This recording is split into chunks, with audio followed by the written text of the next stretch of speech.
ఒకప్పుడు పెట్టుబడులు పారిపోయినాయి, ఇప్పుడు పెట్టుబడులు ఎదుర్కొంటా వస్తున్నాయి.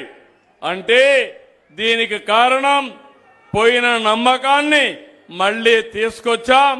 ఆ నమ్మకంతో పెట్టుబడిదారులు ముందుకు వస్తున్నారు.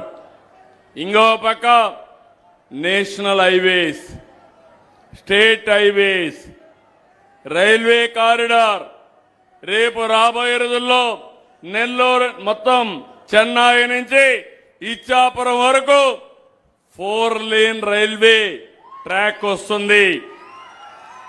ఒక ట్రాక్ లో ఫాస్ట్ ట్రైన్ పోతా ఉంటుంది, ఒక ట్రాక్ లో రైల్వే క్యారియర్ అంటే రైల్ కార్గో వెళ్తుంది, లోకల్ ట్రైన్ కావాలంటే ఇంకొక లైన్లో వెళ్తుంది. గుంటూరు ఎప్పుడు కూడా ఫేమస్. దానికి కారణం ఇక్కడ రైల్వే కేంద్రం ఉండడం. భవిష్యత్తులో మీరు రాబోయే రోజుల్లో అన్ని పోర్టులకు అనుసంధానం చేస్తాం. దుగ్గిరాజపట్నం ఎయిర్పోర్ట్ వస్తుంది, ఇంకో పక్క పోర్టులు వచ్చాయి.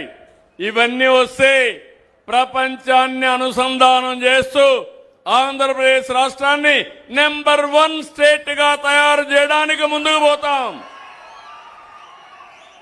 ఇదే కాదు, నేను ఎప్పుడు కూడా సాగునీటికి కూడా ప్రాధాన్యత ఇస్తున్నాను.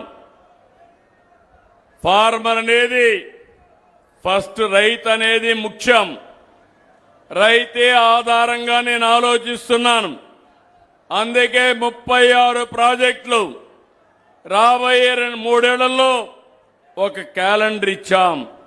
ఇప్పటికే 24,000 కోట్లు ఖర్చు పెట్టాం, మిగిలింది కూడా ఖర్చు పెడతాం.